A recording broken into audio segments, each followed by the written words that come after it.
Hello everyone. Today, as you can see, we are going to discuss the common and the external carotid artery.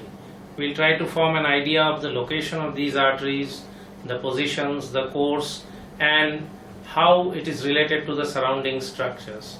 Now, to draw the common carotid artery, on the left side it is arising directly from the arch of the aorta, but on the right side it is a sub-branch of the brachiocephalic artery or the brachiocephalic trunk.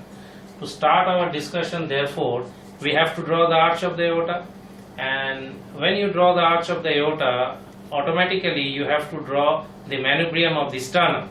So let us begin from there. Suppose we draw the manubrium.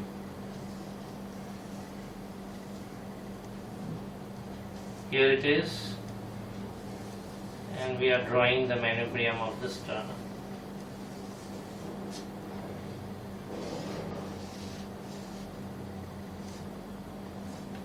And this here is the clavicular notch of the manubrium. So if these are the clavicular notches, then somewhere here will be the articulation of the clavicle, and you can see the convex medial part of the clavicle.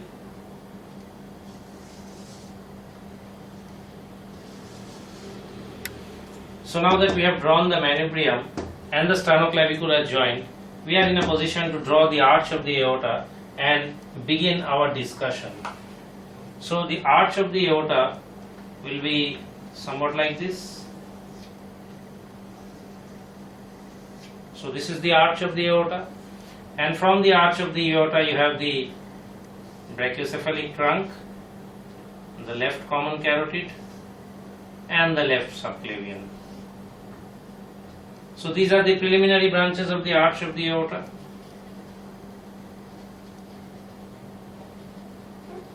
That means the brachiocephalic trunk, which is on the right side, it extends from the arch of the aorta to just behind the right sternoclavicular joint, whereas on the left side you have the direct origin of the left common carotid from the arch of the aorta and going up to behind the left sternoclavicular joint. Now, from beyond the left sternoclavicular joint, this brachiocephalic trunk will divide into a common carotid artery and a subclavian artery. So we are not bothered with the rest of the subclavian artery, but this common carotid artery is our topic of interest. Again, this common carotid artery, when it rises above the manubrium, that is into the root of the neck, and now it has gone up into the neck. It will go up, and if you draw the bony landmarks first, suppose above the suprasternal notch, you are going to draw the thyroid cartilage somewhere here. Somewhere here, if you draw the thyroid cartilage, suppose you are drawing the thyroid cartilage here, the oblique lines. So this common carotid artery now is going up to the level of the upper cornu of the thyroid cartilage, like this. And at this point, it has divided into the external carotid and the internal carotid arteries. Now, if we will just draw this thing a bit lower, because we have to create space. Because we have to create space, we would like to draw the thyroid cartilage somewhere here, so that we can create space. And at the level of the upper cornu of the thyroid cartilage, this common carotid artery will be dividing into an internal carotid artery and an external carotid artery. So here we are, an internal carotid artery and an external carotid artery at the level of the upper border of the thyroid cartilage. So again we are back to the same point, that is from the arch of the aorta, the brachiocephalic trunk dividing into common carotid and subclavian, common carotid rising up in the side of the neck up to the level of the upper cornu of the thyroid cartilage and dividing into an external carotid artery and an internal carotid artery.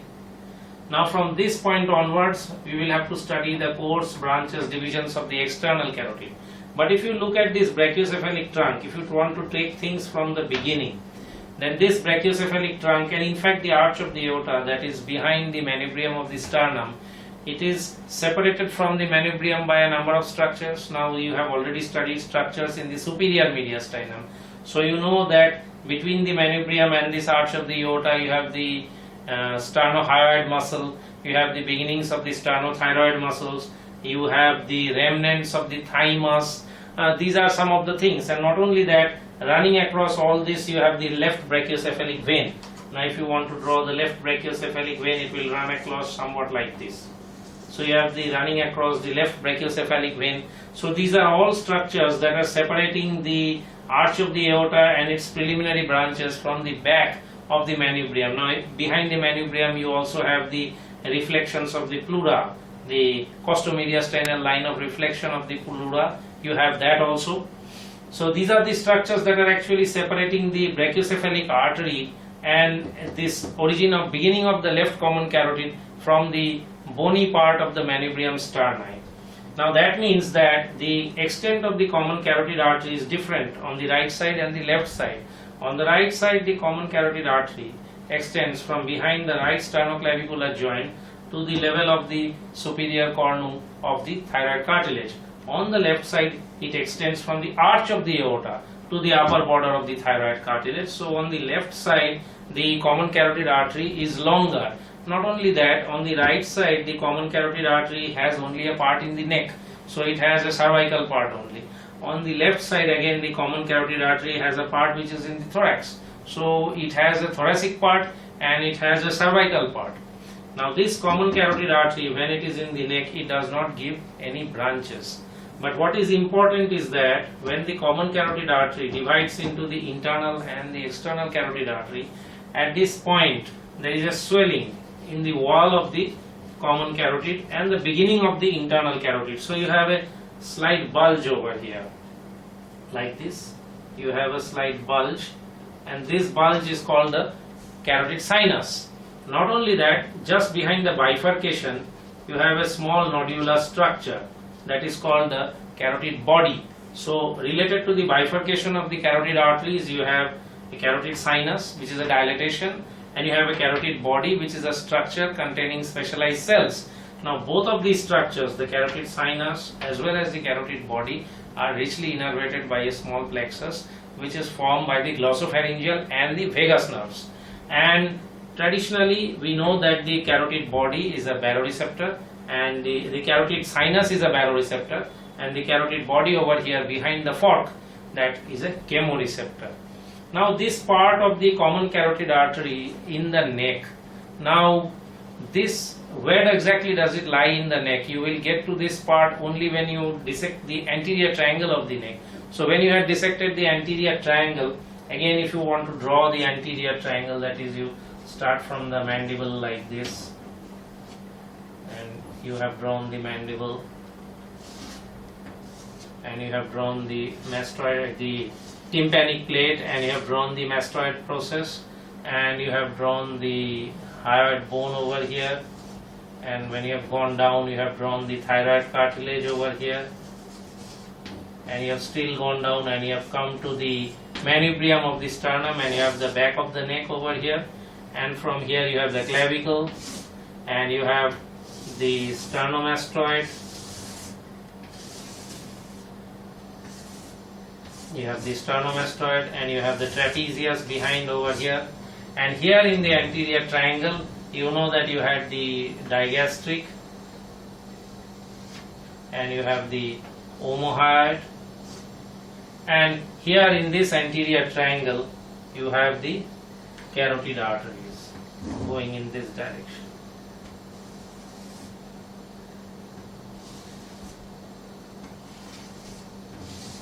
So when you dissected the anterior triangle, in this anterior triangle you could find the common carotid artery, and you could find the beginning of the external and the internal carotid artery. So even when you dissect the anterior triangle, you have to keep in mind that this entire neurovascular plane, that is the carotid arteries, the internal jugular vein, the vagus nerve, the lymphatics, and all the other structures, they are actually in a deep groove. And that deep groove is actually between two structures. In front you have the visceral compartment of the neck, in which you have pharynx, larynx, trachea, esophagus, thyroid gland, all of these, and behind you have the vertebral column with the prevertebral muscles, that is longus colli and longus capitis. Now between the vertebra and this visceral compartment in the neck, you can see it in your own neck. Behind here you have the vertebra and the paravertebral muscles covered by trapezius.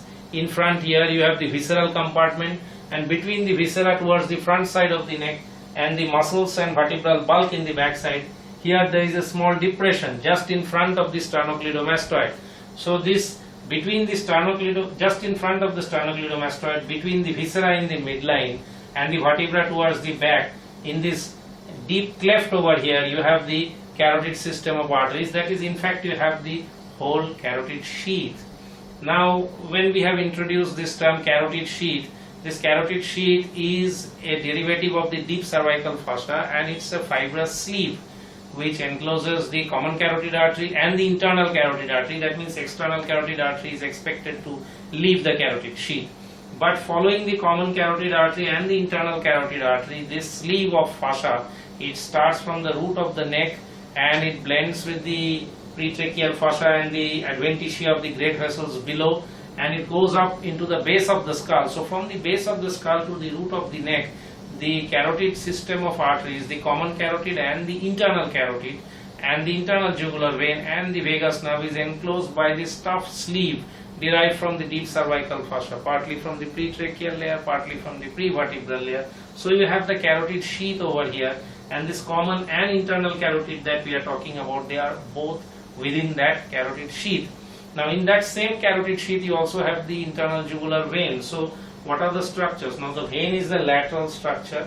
It is not just lateral, it is also slightly overlapping the arteries. But even then, if we draw it lateral to the artery, suppose, then what are the structures that are going to cross over to the carotid sheath? They are going to be the tributaries of this internal jugular vein. So these tributaries of the internal jugular vein, for instance, the pharyngeal veins, the superior thyroid veins, the inferior thyroid vein, and superficially over the sternomastoid, the anterior jugular vein, these venous structures are going to cross over the carotid system of arteries when they are going to drain into the internal jugular vein. They are going to drain up here. Not only that, from the superior thyroid artery you have a sternocleidomastoid branch or a sternomastoid branch. That is another structure that is going to cross the carotid sheath. And if you draw a cross section of the neck, you already know what is in front and what is behind. So suppose you draw the carotid sheath somewhere here, and if you have drawn the carotid sheath here, suppose on a deeper plane you have drawn the common carotid artery, on a more superficial plane you have drawn the internal jugular vein, and still behind over here you have drawn the vagus nerve. Now what lies, now this is the same thing as this, so this is the same structure in section over here.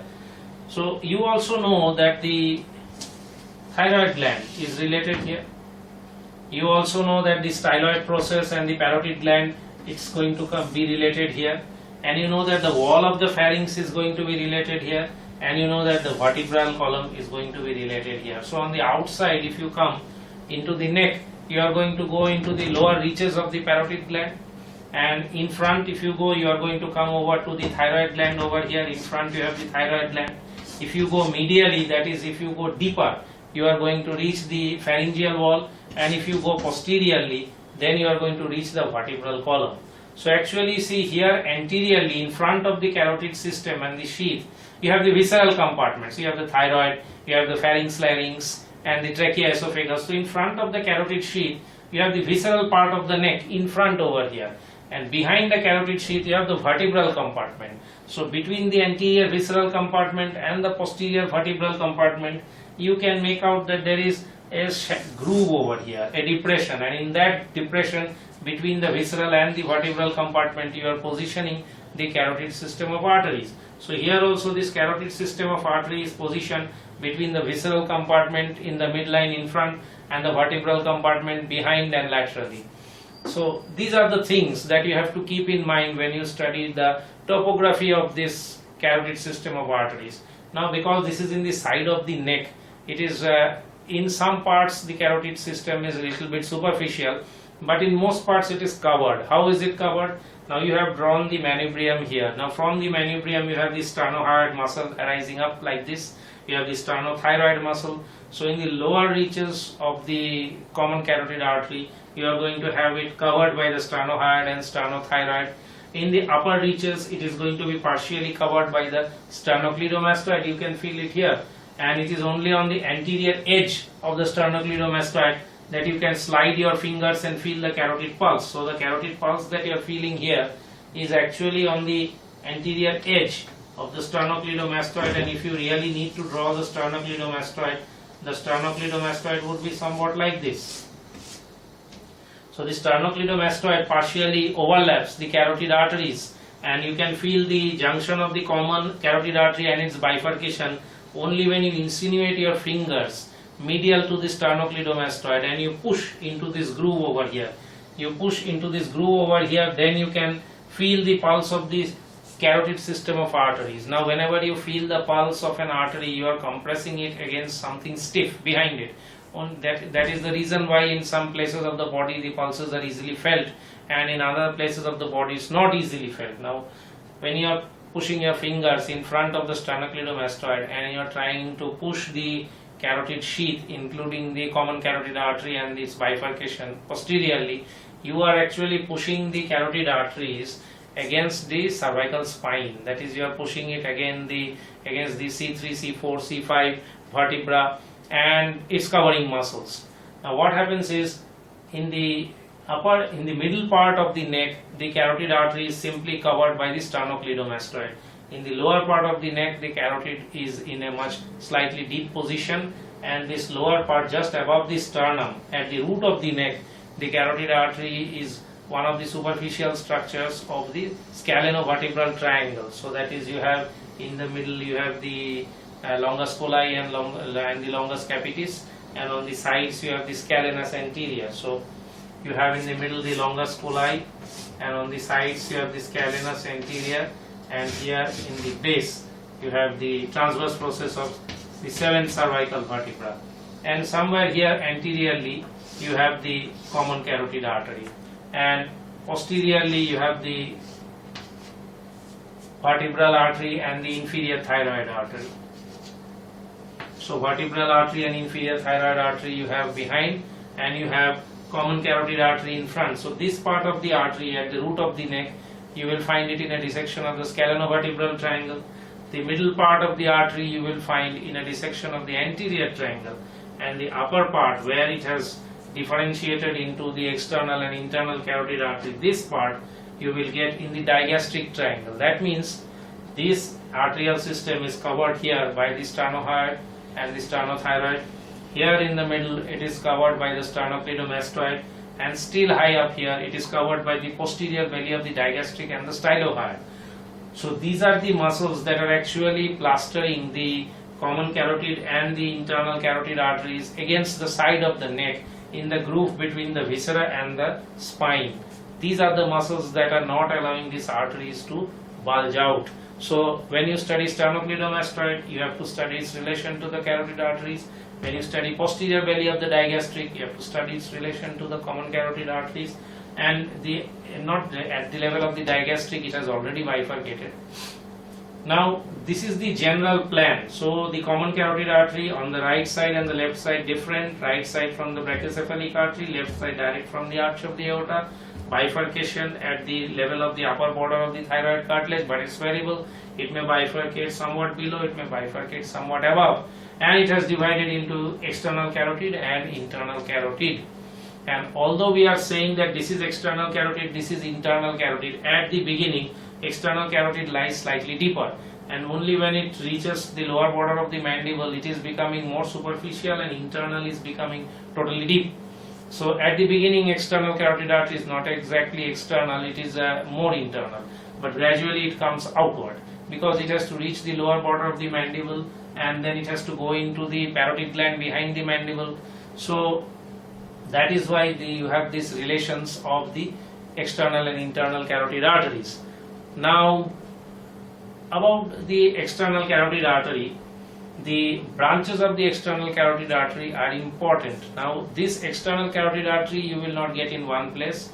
in order to get the whole of the external carotid artery, you have to dissect the parotid gland also. So how far is the external carotid artery? We have said that the common carotid artery on the right side is from behind the sternoclavicular joint to the upper border of the thyroid cartilage. On the left side, it is from the arch of the aorta to the upper border of the thyroid cartilage.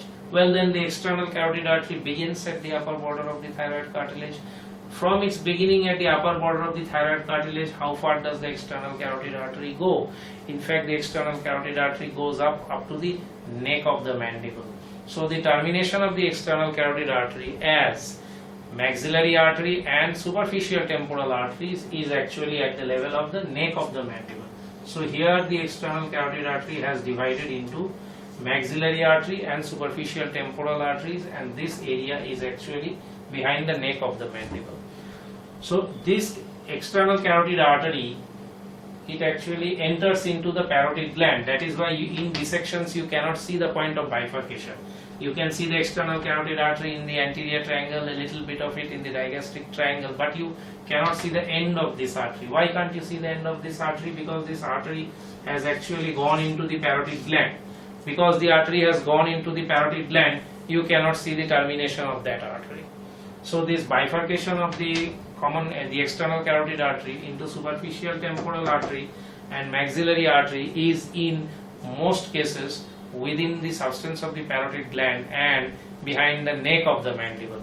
Then, as you know, the parotid gland itself is insinuating itself between the mandible and the mastoid and the tympanic plate. So this is the external carotid artery extends from the upper border of the thyroid cartilage to its bifurcation into maxillary and superficial temporal arteries behind the neck of the mandible. Now, if that is so, then what are the branches of the external carotid artery? If we remove all these structures now and we simply go into the branches of the external carotid artery, we don't want all this. We just want the branches of the external carotid artery. So this external carotid artery gives the following branches. It gives a superior thyroid artery, and it gives a lingual artery, it gives a facial artery, and it gives an occipital artery, and it gives a posterior auricular artery. Now from this, what are the things you can make out? Now this superior thyroid artery is given up from the external carotid artery just after its formation. So just after its beginning at the upper level of the upper part of the thyroid cartilage, it gives off a superior thyroid artery which is trying to descend down over the thyroid cartilage and go into the thyroid gland. And then at the level of the hyoid bone, somewhere here you have the greater cornu of the hyoid bone. Somewhere at the level of the greater cornu of the hyoid bone, it gives the lingual artery, and still above that facial artery. Often these two arise in common as a linguofacial artery. And then this artery, this external carotid artery, goes into the posteromedial surface of the parotid gland. Now, if it goes into the posteromedial surface of the parotid gland, just before going, it gives the occipital artery.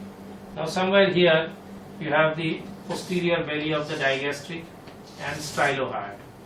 So you have posterior belly of digastric and stylohyoid anchored here by a fascial loop.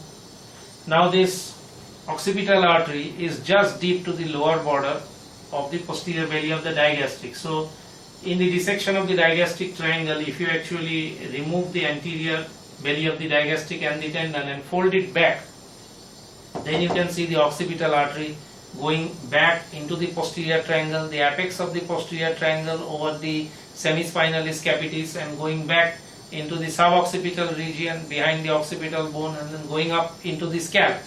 So this occipital artery you can see in a dissection of the digastric triangle, but the posterior auricular artery, its beginning, it is difficult to see because the posterior auricular artery is passing above the posterior belly of the digastric, but this posterior auricular artery is also given off almost entirely within the parotid gland. So if it is given off within the parotid gland, you cannot actually go into the beginning of this thing. But the posterior auricular artery is here, it is the highest one. And apart from all this, this external carotid artery gives a slender branch going up just at the point of its bifurcation, and it is the first branch of the external carotid artery. This is the ascending pharyngeal artery. Now this ascending pharyngeal artery is not easily visualized in any dissection. You have to be very careful when you dissect the junction, the bifurcation point of the common carotid artery, such that just beyond the bifurcation, when you are just going on to the external carotid artery on the deeper surface, you can see a small artery snaking its way up on a deeper plane, and you know, on a deeper plane to the carotid sheath you have the wall of the pharynx. So this ascending pharyngeal artery, from here it will sneak up the wall of the pharynx, and because it is sneaking up the wall of the pharynx on the deeper plane, you cannot see it either in the anterior spread of the branches over here, that is superior thyroid, lingual, facial. You cannot see it in this side, and you cannot find it on the back side also, where you have the occipital and the posterior auricular arteries.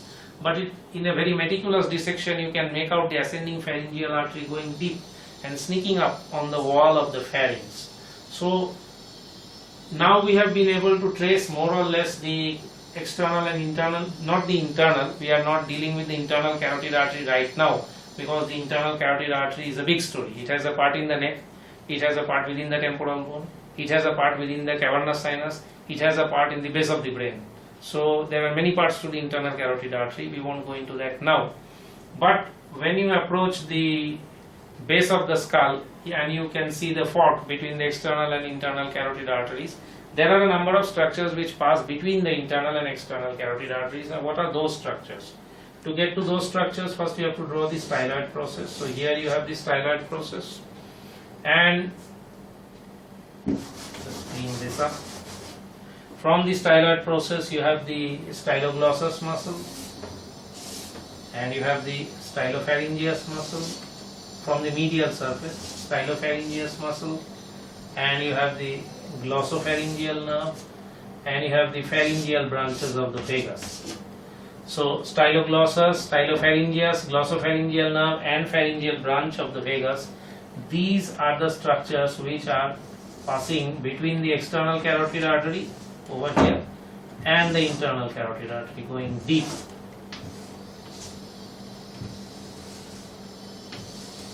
So between the external and internal carotid arteries you have these structures. On a more superficial plane you have the external carotid artery, on a deeper plane you have the internal carotid artery, and you have the styloid process.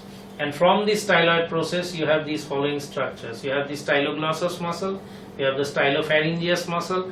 Once you can see the stylopharyngeus muscle, you can see the glossopharyngeal nerve, and there are slender branches which are the pharyngeal branches of the vagus. Now to dissect this styloid apparatus, where you will find this styloid apparatus and where you can superimpose this on the fork of the internal and external carotid, it is the parotid bed. It is actually the parotid bed. So again, if you draw the mandible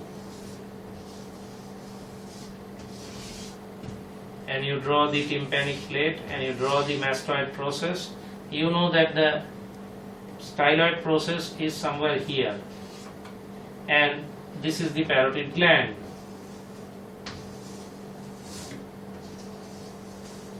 This is the parotid gland. So all these structures that are coming out of the styloid process, all these nerves and everything, it is here, and this structure is overlapped by the parotid gland. So once you remove the parotid gland and you go into the parotid bed, once you go into this depression between the mastoid process and the mandible, deep inside, you can see the styloid apparatus. And when you dissected the styloid apparatus, then you can see the styloglossus and stylopharyngeus and the glossopharyngeal nerve and the slender pharyngeal branches of the vagus, and then you realize that these are the structures that pass between the fork of the external carotid artery and the internal carotid artery. So practically how you are going to come across these things, practically you are going to come across the carotid system of arteries simply when you have to feel the carotid pulse, when there is a bleeding somewhere and you have to stop the bleeding by compressing the carotid arteries. In later life, if you have to do a carotid angio, then you might need to locate the carotid arteries properly. A Doppler study of the carotid arteries to study thrombosis or embolism within the carotid circulation. To do a central venous line on the internal jugular vein, you have to localize the carotid artery. these are the important things. And the branches of the carotid artery, they are very, very important. The superior thyroid for thyroid surgery, lingual facial for maxillofacial surgery and surgery on the salivary glands. So all of these branches are important. And in subsequent video we are going to tackle them one by one, starting from the ascending pharyngeal artery right up to the superficial temporal artery. Thank you for giving me a patient hearing.